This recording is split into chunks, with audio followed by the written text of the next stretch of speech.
Fiscal da Secretaria do Trabalho, atual Gerência Regional do Trabalho e Emprego desde 2002, gerente titular da Gerência Regional do Trabalho e Emprego de Campinas desde 2014, representante titular do Ministério do Trabalho e Emprego na Comissão Permanente Nacional Rural, NR 31, desde 2007, coordenador da Comissão Permanente Nacional Rural, da NR 31, desde 2011, participante do Grupo Estadual Rural de São Paulo desde a sua criação. Dr. João Batista Amância é graduado pela Faculdade de Medicina da Unicamp, possui especialidade em Medicina do Trabalho pela Unicamp e residência em Medicina Preventiva e Social pela Unicamp. Com a palavra, Dr. João Batista Amância. Obrigado, doutor Edmundo. Eu que coloco aqui, você abre para mim, como é que faz? A minha apresentação. Boa tarde a todos. Prazer, uma satisfação estar aqui colaborando com o tribunal, aceitando esse honroso convite. E cumprimentando o doutor Edmundo, cumprimento a todos e vamos direto ao assunto, que o último palestrante tem esses problemas, né? Ok. Vamos lá. Dimensão do problema é a primeira parte da minha apresentação. Óbitos por acidente de trabalho é um pouco repetitivo com relação ao que vocês já viram, mas talvez tenha alguns dados diferentes. Essa sequência aqui nós temos desde 1997 até 2013. Vocês vejam que não mudou muito, né? Nós continuamos aí na faixa de 3.000 mortes por ano, apesar de já transcorridos 16 anos, não é isso? Aqui é a taxa de mortalidade, ou seja, quantos por 100 mil, óbitos por 100 mil relacionados a acidente de trabalho. De 1970 a 1979, a média foi de 30 mortes por 100 mil. É muita coisa.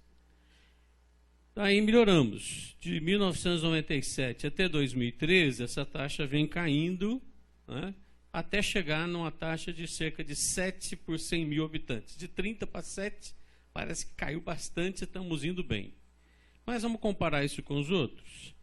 Essa aqui é a mesma taxa na Grã-Bretanha e na Comunidade Econômica Europeia.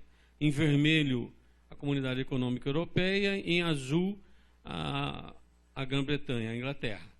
Aí vocês veem que essa taxa, em 1998, já era abaixo de 4, próximo de 3. Nós terminamos com 7 em 2013, né? 2011. E hoje eles já estão trabalhando com a taxa, no caso da Inglaterra, abaixo de 1. Uma morte para cada 100 mil. E a Comunidade Econômica Europeia está ali entre 1 e 2. Okay? Então, nós ainda estamos 5, 6, 7 vezes acima daquilo que a Europa já conquistou. E a parte de máquinas tem um papel importante nisso. Vamos ver, então, desses acidentes, desses óbitos, quantos aqueles se referem a máquinas. Nos anos de 2005 a 2007, vocês veem que essas mortes estão aí, mortes por acidentes em máquinas, está aí na ordem de 200, né? Quase 200 mortes por ano, entre 170 e 199. O percentual de acidentes e o percentual de óbitos, vocês veem aí embaixo, não mudou muito, 2005 e 2006, 7, 6, 6, né? Em 2001, a Previdência fez um diagnóstico para ver o impacto dos acidentes em máquinas, e aí ele identificou que as prensas na metalurgia eram responsáveis por 42% dos casos de esmagamento de dedos ou mãos registrados em 1995, e 25% de todos os acidentes graves causados pelas mesmas máquinas no mesmo ano. Prensa, um vilão que o Dr. Ronaldo Lira já mostrou para vocês aí.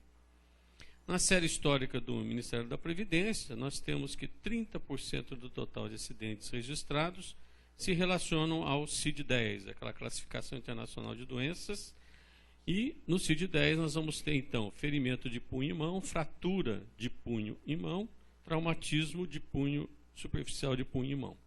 85% desses acidentes são acidentes típicos. Acidente típico é aquele que acontece na atividade, excluído aqui o acidente de trajeto, né? Os dados das CATs do INSS nos anos 2011 e 2013, tirando só dos acidentes típicos, tirando então os acidentes de trajeto, nós vamos ter esses números aí, mais de 220 mil acidentes, 600 óbitos, 13.700 amputações, 42 mil fraturas.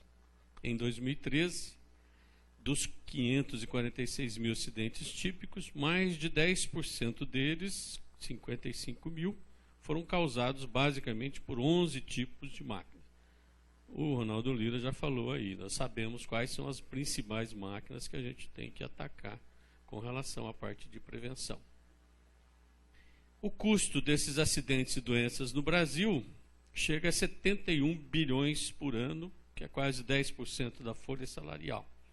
Não é o Ministério do Trabalho disso que está falando, é o Dr. José Pastore. Todo mundo conhece a linha política do Dr. José Pastore, que não é de puxar a sardinha para o lado, né, nem dos trabalhadores e nem do governo. E aqui nós temos os dados de estatística da Previdência, mostrando o crescimento do pagamento das despesas da Previdência com relação a doenças, a afastamentos ligados a doenças, a acidentes e tudo mais. E de 2008 a 2013, de 6 bilhões em 2008, chegando a 11 bilhões em 2013, num total, nesses anos todos, de mais de 50 bilhões. Já que o governo está falando de diminuir os custos, não está dando para pagar, fora quem sabe a gente pode mexer nesses bilhões que estão aqui e de não aumentar algum imposto, né? Muito bom. Então a estatística é muito ruim, não dá para mascarar. Vamos então ver historicamente como é que está a questão da proteção da parte de saúde e segurança, e em específico da parte de máquinas ao longo dos anos. Bom, em 1943 a nossa CLT já se preocupava com isso. Ela dizia lá no artigo 9.2 que as partes móveis de qualquer máquinas, inclusive correias, eixos, transmissão, devem ser protegidas por dispositivo de segurança que o garanta suficientemente contra qualquer acidente. O Dr. Ronaldo Lira falaram aqui, o que vão fazer sem a 12, a CLT? Para mim, esse texto aqui já é o bastante. O problema é que a gente não está acostumado a aplicar. Se não tem proteção, não pode funcionar. Entendeu? O texto lá nos Estados Unidos, na Europa, esse basta. Só pode funcionar se tem proteção, ponto. A nossa legislação tem esse aí. Então, por que tem NR12, não sei quantos itens lá? Porque no Brasil, se você não disser como é que tem que fazer, fica discussão, né? Vai para o judiciário e fica discutindo se aquela proteção eles podiam fazer, não podia fazer, assim por diante. Mas o texto ele é suficiente, se a gente for pensar do ponto de vista mais abrangente, né? O artigo 184, então, diz lá que as máquinas e equipamentos devem ser dotadas de dispositivo de partida e parada para prevenção de acidente, e está lá, é proibida a fabricação, a importação, a venda, a locação, o uso de máquinas e equipamentos que não atendam ao disposto nesse artigo.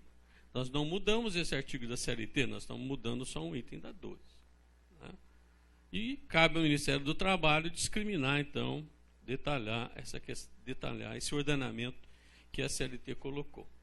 E isso veio em 1978, com as NR, chamadas NR, normas regulamentadoras, que naquela época eram 28, e não foi nenhum tripartismo. Naquela época o governo chamou uma comissão de notáveis, de experts, e eles, então, baseado em normas basicamente americanas, mas também europeias, que estabeleceram essas 28 normas, das quais boa parte delas permanece igualzinha.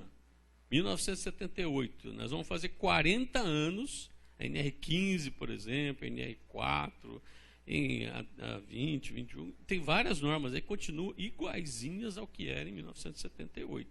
Tem alguma coisa errada nisso, não tem? O mundo não mudou, não? Em 1994, nós temos a Convenção 119, que fala, então, sobre a questão de proteção de máquinas, 1994.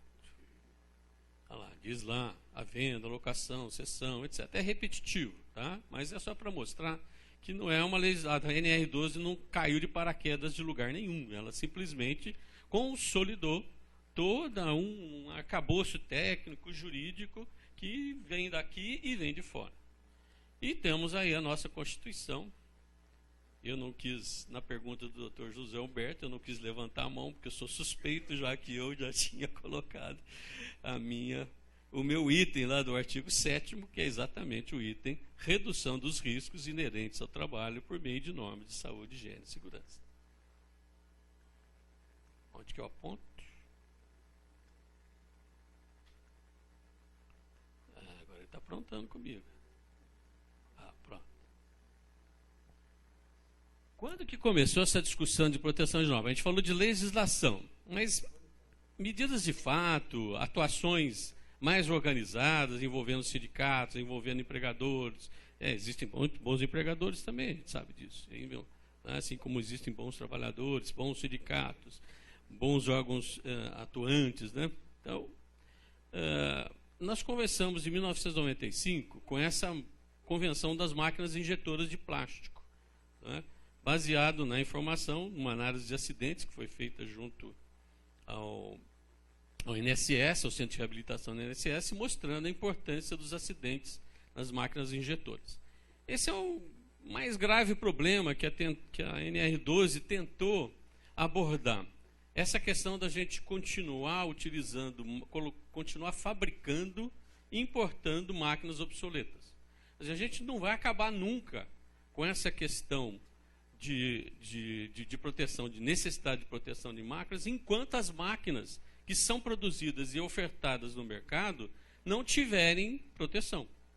Você continua colocando máquinas desprotegidas no mercado, você continua mantendo, alimentando as empresas com máquinas desprotegidas.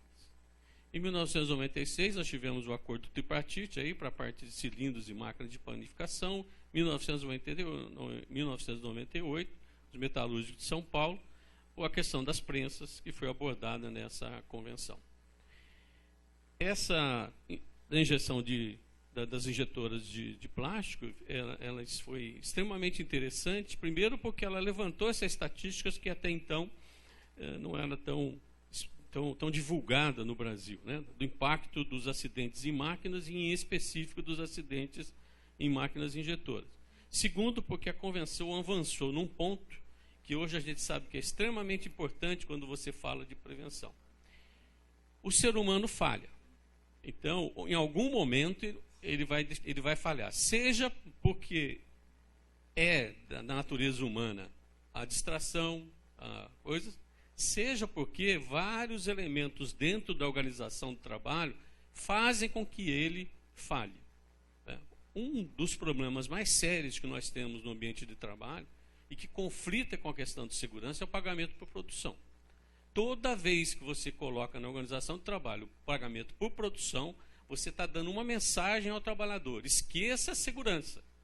Porque para ele o importante é produzir mais, mais e mais para eu poder ganhar mais, mais e mais.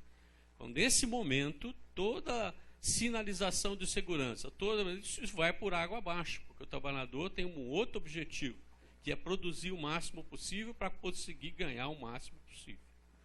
Então, a questão da organização do trabalho é fundamental na questão dos acidentes, não é só a questão da proteção da máquina.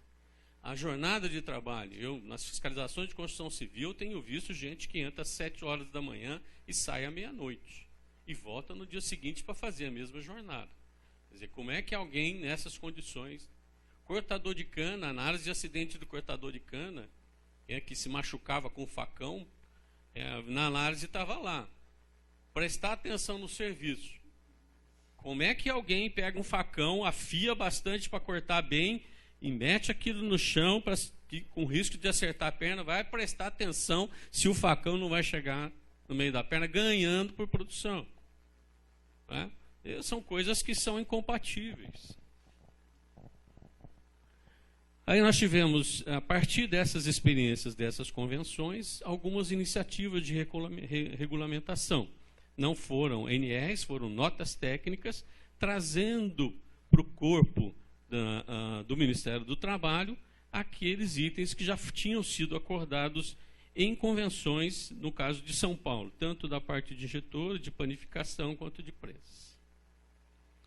Outro exemplo aqui em Joinville, né, também uma convenção, no ano de 2010, 2012, onde foi apresentada essa estatística, né, mostrando que os acidentes em punho, em mão, vamos ver se eu aprendo a mexer com a luzinha aqui. Achei ela. Já perdi de novo. Aqui, por aqui. Ok? A Convenção 144, então, foi aquela que trouxe o estímulo aos países participantes para que, então, passassem a não fazer norma a partir de um grupo de experts, não que eles estão dispensados, mas ampliar essa discussão para as partes mais diretamente interessadas, que são os trabalhadores e os empregadores, né, além das instituições públicas. Então, a partir daí, o Brasil então passou a editar normas com esse espírito do tripartismo, que está em xeque agora, já que os empregadores decidiram que preferem discutir no Congresso e não entre as partes um texto mais adequado. Essa transparência mostra como é complexo, né? E nós, como auditores fiscais e muitas pessoas da área técnica, criticam exatamente esse modelo porque ele é lento.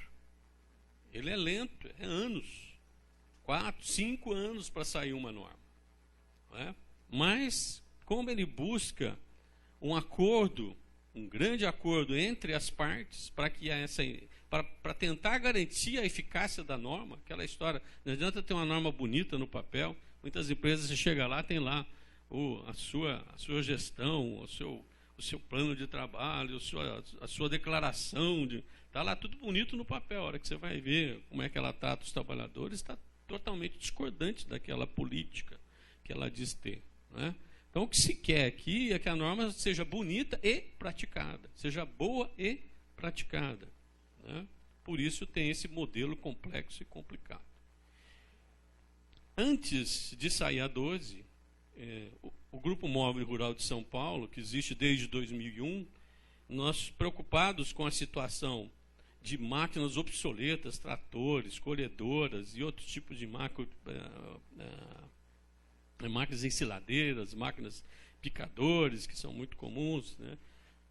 Na área rural, a gente vendo que aquilo ali não tinha fim, a gente procurou, então, os representantes das empresas, fabricantes, a Anfávia, que fabrica tratores e colhedoras, a ABIMAC, que é a Associação Brasileira das Máquinas Industriais, que congrega associados como empresa em todo o país.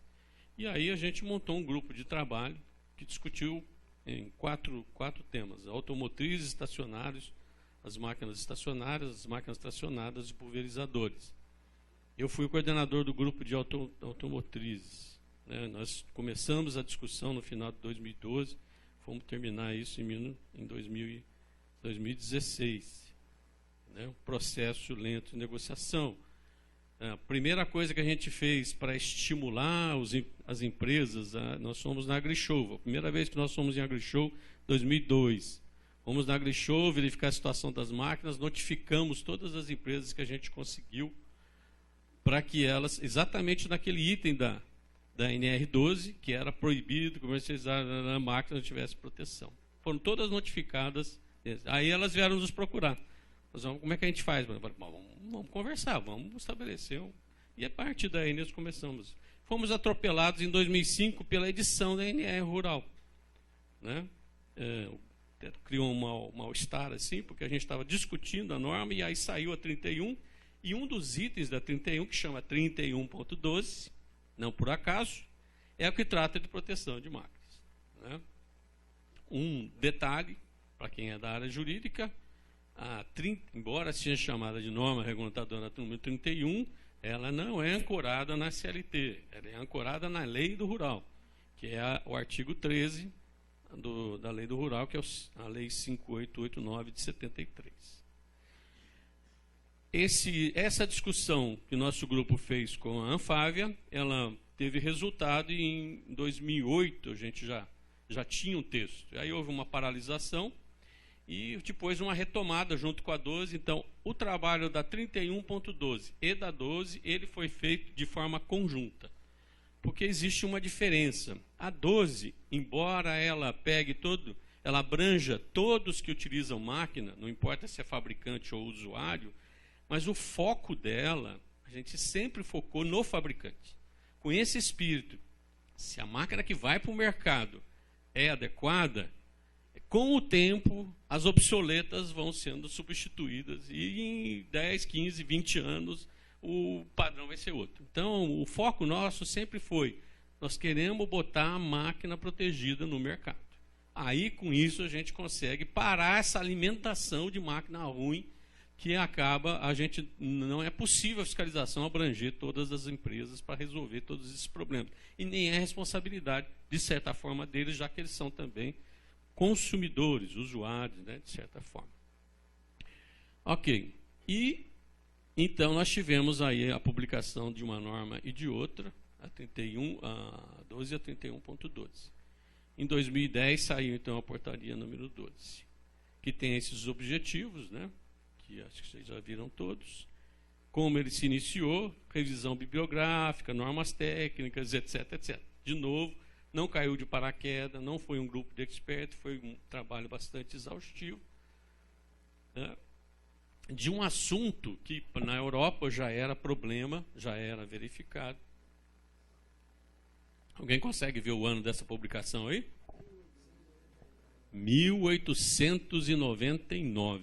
O que ele dizia aí? Que na Inglaterra, em 1898, quase 4.000 pessoas, parece nós, né?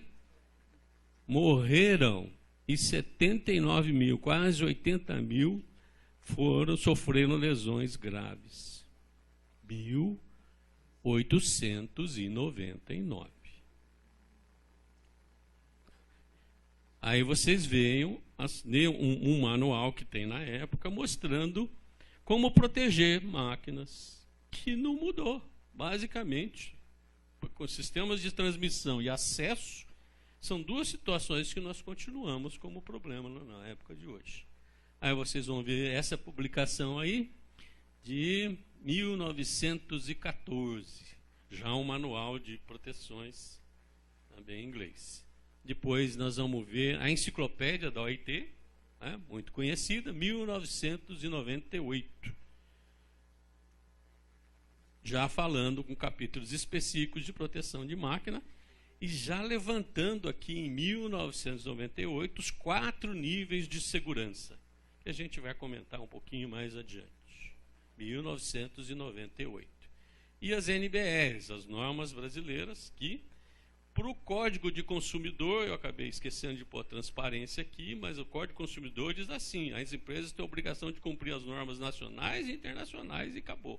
O consumidor está protegido, pelo menos do ponto de vista legal, né? Ele tem esse amparo. E estão querendo tirar o do trabalhador, engraçado. Aí, uma reunião de experts que foi juntado para fazer o quê? Fazer um código de prática de segurança, um novo manual, na verdade, né? Isso em 2012, e ele está aí, né? Já existe para consulta. Também é uma base muito forte do trabalho que foi feito. Na Europa nós temos essas diretivas. Se você olhar em NR12, você vai ver muita coisa ali que é cópia do que está aí, e uma cartilha, né, trazendo essas diretivas aqui. A antiga NR12, ela tinha aí esses itens, né? Mas o básico ela tinha dispositivo de acionamento e parada, proteção de máquinas, fabricação, importação, exposição, venda e locação, que é aquele que nós notificamos as empresas quando a gente foi na AgriShow. Nós continuamos indo à AgriShow, só que nos últimos 4 anos nós temos multado as empresas que expõem máquinas lá. Já chegamos a tirar máquina de dentro do stand. Não interditamos assim formalmente, mas foram convidados a retirar a máquina porque ela estava numa condição muito precária. Nesse ano nós estivemos na AgriShow e multamos 17 empresas. Houve, só um ressalto, depois da AgriShow, normalmente a gente faz uma reunião com os fabricantes e eu os elogiei. Eu falei, finalmente eu venho na feira e tenho que procurar coisa ruim. Porque até então estava na cara. A gente andava, batia foto. O que a gente faz?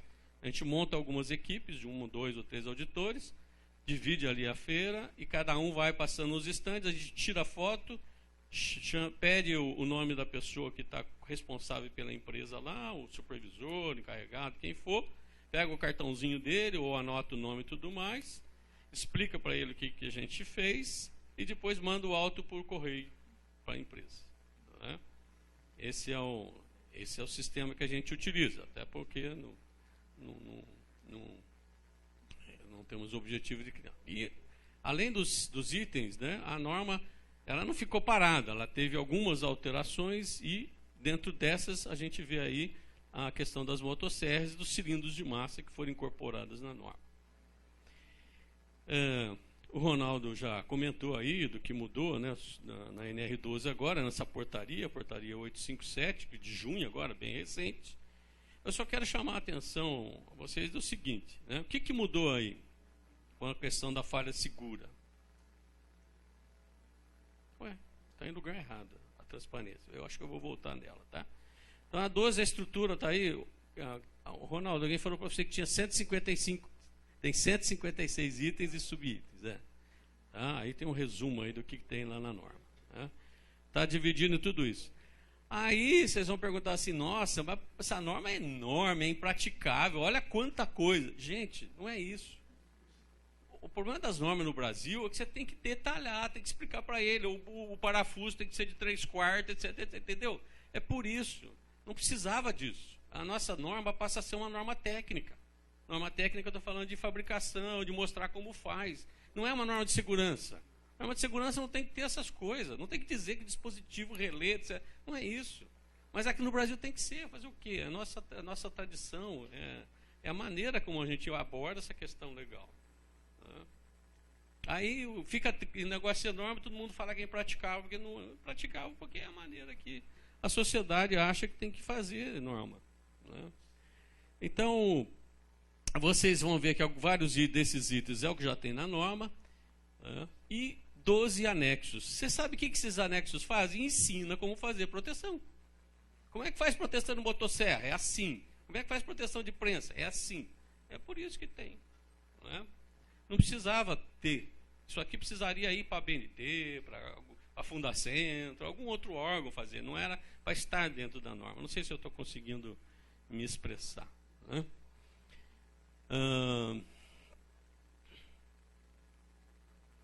E uma coisa importante que vocês precisam entender é o seguinte: as normas que têm saído, elas passam a ter uma comissão permanente. Então, eu sou o coordenador na Comissão Nacional Paritária Rural. O que significa isso? Significa que eu coordeno uma bancada de representantes de empregadores, de representantes de trabalhadores, que tem a obrigação de discutir, atualizar, melhorar, divulgar a 31. Não é? Então, nós, aquela história que eu falei para vocês, tem norma de 78 que continua igual. Um mecanismo para tentar impedir que isso aconteça é criar essas comissões. E a 12 tem a dela. Só que a bancada de empregadores da 12 tirou a bola. Não vou brincar mais aqui, vou brincar no Congresso. Porque lá o campo é melhor. Não é?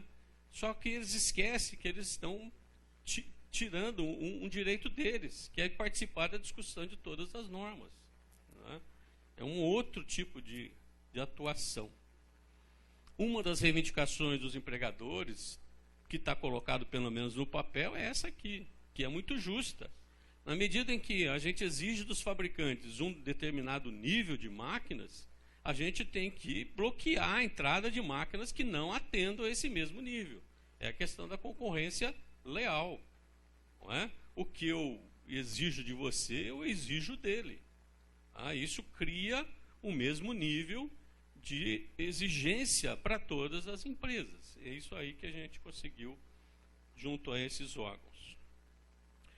Agora eu vou destacar algumas coisas que são relevantes da NR12. Primeiro, ela se aplica a todas as máquinas e equipamentos novas e usadas, em todos os setores econômicos. Vocês vão ver que algumas normas, elas acabam tendo uma parte que ela é concorrente com a NR12. Se você for ver a norma de frigoríficos, ela vai falar sobre proteção de máquina. Se você for ver a NR18, que é a norma de construção civil, ela também fala de proteção de máquinas. E assim por diante. Se você vai ver a NR13, que é caldeira e vaso de pressão, também tem alguma coisa a ver com a 12. Tá? Para nós, auditores, é muito tranquilo. Primeiro, a gente aplica a norma específica. Se a norma específica, como tem normas específicas que são anteriores à 12, que é mais recente, eventualmente ela não traz aquele item. Então, a gente utiliza a 12 nessas situações. Okay? Tanto uma quanto outra. É proibida a fabricação. Essa aqui foi uma mudança que saiu nessa portaria agora de junho. Vamos ver se vocês me ajudam. O que está em verde é a redação anterior, de 2010. E o que está em azul é a redação atual.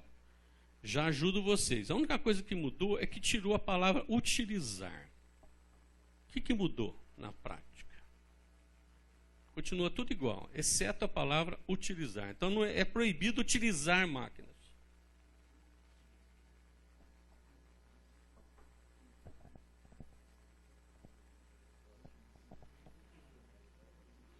Tá. Eu fiquei pensando muito sobre isso, eu não participei da discussão, acabei não conseguindo falar com a Aida, que é a coordenadora da comissão, para entender qual foi o raciocínio, né, que levou a isso aqui. Mas correndo o risco de falar bobagem, mas uma bobagem qualificada, o doutor Jadimundo já leu o meu currículo, uma bobagem com aspas, eu acho que é o seguinte, é proibida a fabricação e o uso de máquinas que não atendam essa norma, vocês vão ver, ela tem desde situações de risco grave iminente, onde não pode usar mesmo, é situação de embargo, até situações que é ilícito, mas não é situação de interdição. Você vai uma máquina que está sinalização em inglês, eu vou embargar uma máquina porque a sinalização dela está em inglês, em espanhol, não está em português. É um pouco de exagero, não é? Eu acho que talvez o raciocínio tenha sido nesse sentido. Existem situações que é irregular em relação à norma, mas que não geram uma situação de risco grave iminente. 5 minutos? Nem morto. E o outro item fundamental é esse aqui. As proteções devem integrar as máquinas e equipamentos. Não podem ser considerados item opcional.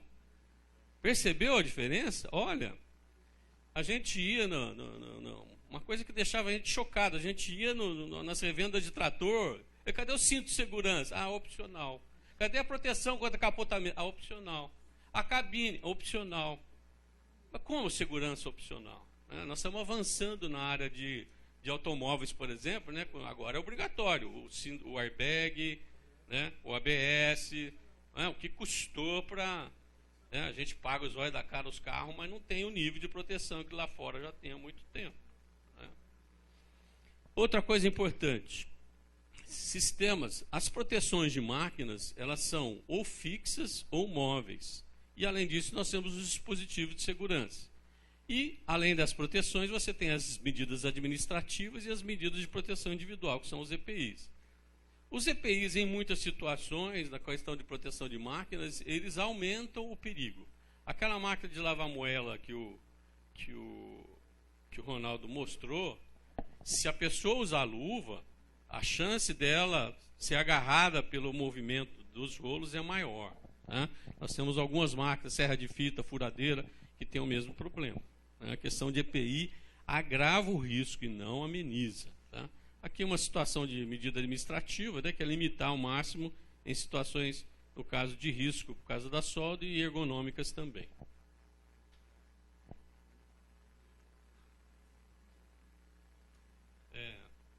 Aqui a norma fala sobre o que é sistemas de segurança que tem na NBR. E aqui você tem todo um procedimento técnico que te orienta a como avaliar risco e ver qual é o tipo de proteção que você vai ter. Quando essa discussão de alterar ou de acabar com a NR12 acontece, sempre vem o discurso que ela é impraticável. Eu fico pensando, meu Deus do céu, como é que 186 itens podem ser impraticáveis? Sinalização não dá para fazer? E assim, como é que alguém fala que a norma inteira é impraticável? Não é? Então, vamos por partes. Esse grupo nosso da NR 31.12, a gente nunca teve dificuldade com os empregadores. Porque eles, pelo menos aqueles que nos procuram, que discutem com a gente, sempre discutem num nível que a gente considera que é o adequado. Vamos discutir, olha, na máquina X não tem jeito. Tudo bem, então nós vamos abrir uma exceção para a máquina X. Eles nos convencem que na máquina X não tem jeito. Tudo bem, então na máquina X. Vocês sabem quando que eu discuti com eles a última vez? Terça-feira. Nós estávamos discutindo duas situações. Uma é degrau flexível. O que você tem? No campo, você tem tratores e colhedoras. No arroz, por exemplo, é um pântano. O trator afunda. Quando ele afunda o degrau, que ele tem que estar no máximo a 50 centímetros, o degrau, ele emborca dentro da água e ele é arrancado. No meio de uma área de plantio, onde você está retirando as árvores, fazendo uma reforma de pasto, coisa assim, existe aqueles cupins. Ou existem as curvas de níveis, por exemplo, no plantio de cana, isso é muito comum. O trator, quando vai passar, aquele último degrau, ele é arrancado quando ele passa ali. Então, eles estão discutindo com a gente, nós precisamos fazer um degrau flexível, a norma não permite. Tudo bem, vamos discutir um degrau flexível. Só que o degrau flexível, vamos procurar uma norma internacional e vamos colocar quais são as restrições. Ele tem que ter uma resistência X. A gente não vai dizer que material que pode ser feito, mas a gente vai ter que dizer quais são as características de segurança que ele vai ter. Então, isso é discussão de nível. Não é? Então, a gente reconhece que precisa uma alternativa para isso, mas vamos discutir quais são os limites para essa alternativa.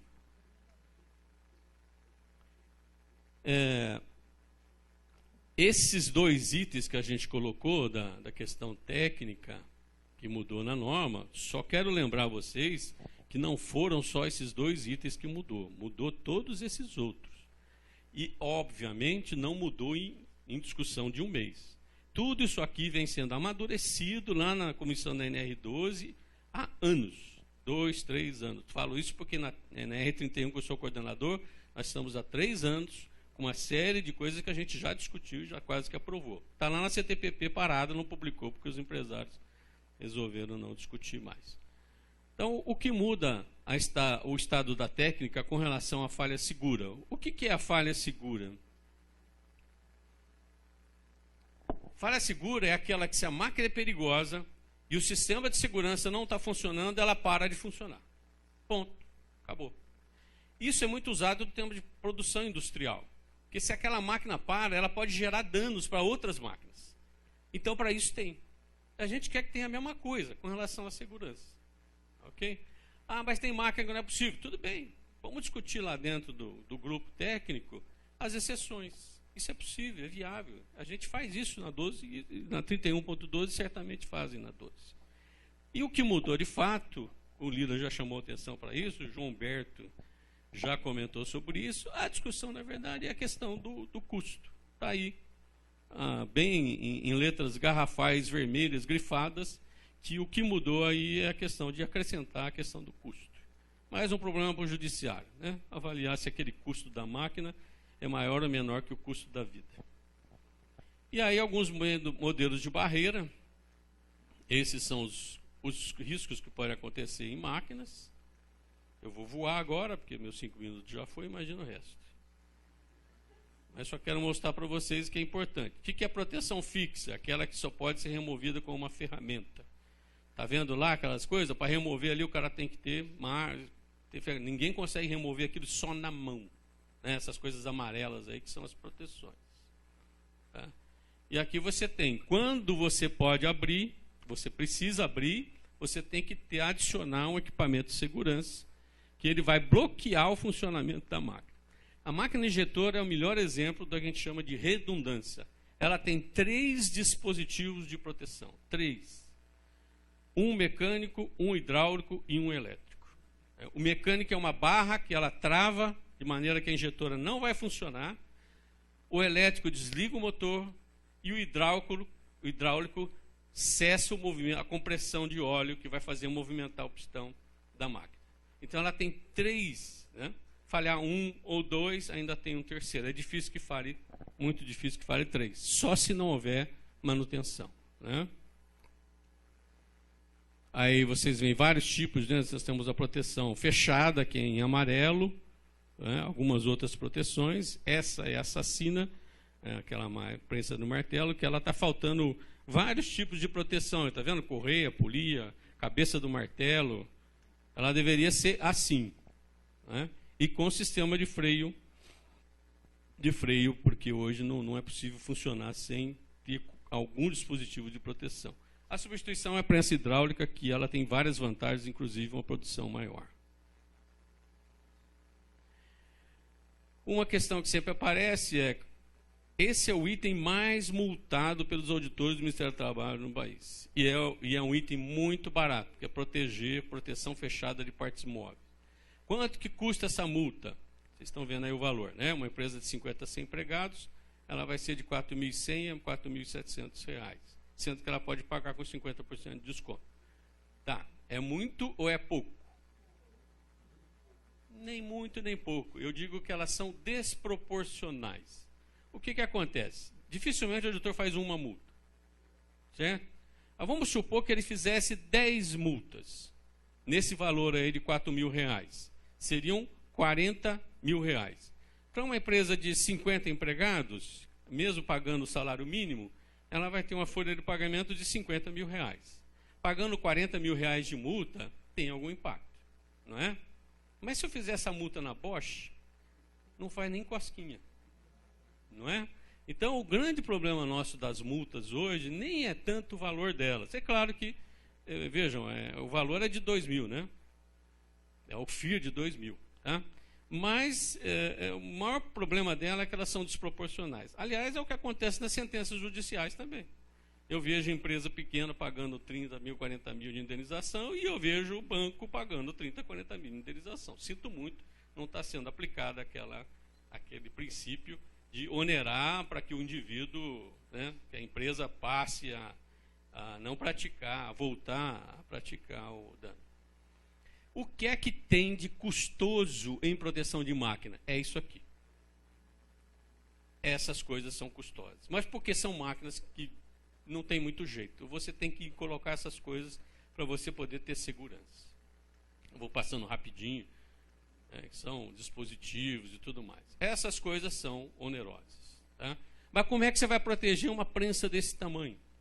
Uma prensa desse tamanho, às vezes, tem 4 operadores, 2 de um lado, 2 de outro. Olha o risco que você tem, né, de alguém acionar aquele negócio e aquele despencar, etc. Robô, né? Não tem jeito, você tem que fazer proteção na área. Tá? Cortina de luz, né? É um dispositivo caro, além de ser tecnicamente complicado, é caro. Mas isso aqui tem custo? Quantas empresas vocês já foram que vocês já viram um negócio assim? Isso tem custo? O carrinho, você colocar umas travas para ele não andar sozinho, disparar, não atropelar alguém. Chão limpo, manter corredor, está tudo na norma. Não usar a chave desse jeito. Proteger um pedal para que outra pessoa que chegue para conversar, você lembra aquela moça distraída, né? Agora já morreu, é ruim brincar com gente assim, mas a pessoa vai chegar do lado para conversar e pisa no pedal, e a outra está com o dedo lá. Tá? Isso já aconteceu. Né? É caro isso? Impraticável. Vai acabar com o fabricante nacional? É a questão de sistemas de pressão, sistemas hidráulicos, óleo, pressurizado. Isso aqui, quando arrebenta, vira um chicoteamento. Eu já vi trabalhador degolado por causa de mangueira que voou. Sistemas de calor, vocês estão vendo a temperatura aqui, 180 graus. Muitas vezes essas tubulações estão do lado de tubulação de gás, material inflamável. Se tiver um acidente aqui, o negócio pode ser gravíssimo. Não é só uma questão de proteção do trabalhador, é questão de sinalização. Vocês estão vendo aí, ou uma sinalização muito confusa, ou uma sinalização em outra língua. Registros de manutenção. Estava conversando com o doutor Edmundo aqui. PPRA. PPRA é riscos químicos, físicos e biológicos. Não fala nada de proteção de máquinas. Não peça para PRA para saber sobre proteção de máquinas. Não é lá que tem. A única norma que traz para você documentação sobre máquinas e equipamentos é a 12. E essa redação de 2010. Ela diz que você tem que ter registros de manutenção, prontuário de cada máquina. Estou acabando, gente. Ok? E esse item aqui, o último que eu vou comentar, extremamente importante, que já teria poupado dezenas de mortes. Vocês estão vendo o que é isso aqui? É um sistema de cadeado, onde quem está fazendo manutenção da máquina vai lá e prende um cadeado na chave de segurança da máquina. Certo? E só eu já analisei 3 mortes de camarada que estava dentro do reator e o camarada lá e ligou. O camarada que estava trabalhando, o mecânico estava fazendo manutenção da prensa e o outro foi lá, em mudança de turno, foi lá e ligou a máquina e matou o colega de trabalho. Entendeu? Então, uma coisa muito simples, o custo muito baixo, né, e que pode ser feito sem maiores problemas. 2 semanas atrás, o Ministério do Trabalho, grupo, interditou um frigorífico da Aurora, lá em Rio Grande do Sul, Erechim, se não me engano. Olha as coisas que foram embargadas no frigorífico, que não é nenhuma pequena empresinha. Está vendo aí? Ali em cima vocês veem aquela parte girante, aqui vocês têm proteção incompleta de correias e polias. Aqui vocês têm uma esteira, está vendo o uniforme dele ali, muito próximo da esteira? O uniforme pode ali, pode ser agarrado pelo movimento da esteira. Essa aqui é a gambiarra, essa é uma proteção fixa, tem que ser tirada com ferramenta e uma borboleta. É muito comum. Na AgriShow esse ano a gente multou várias empresas porque tinha o quebra-dedo. O quebra-dedo é uma alavanquinha que o cara traciona e com isso ele solta a proteção. Não pode ser, tem que ser com ferramenta. Tudo coisa muito cara, né? E uma serra, né? Dá para sentir, né? O que vai acontecer com a mão dele se ele bobear, né? E olha a situação do cidadão, né? Algum risco de queda em altura aí? Precisa de expert para avaliar isso ou não? Olha o peso que ele está movimentando também, né? Obrigado. Desculpa aí a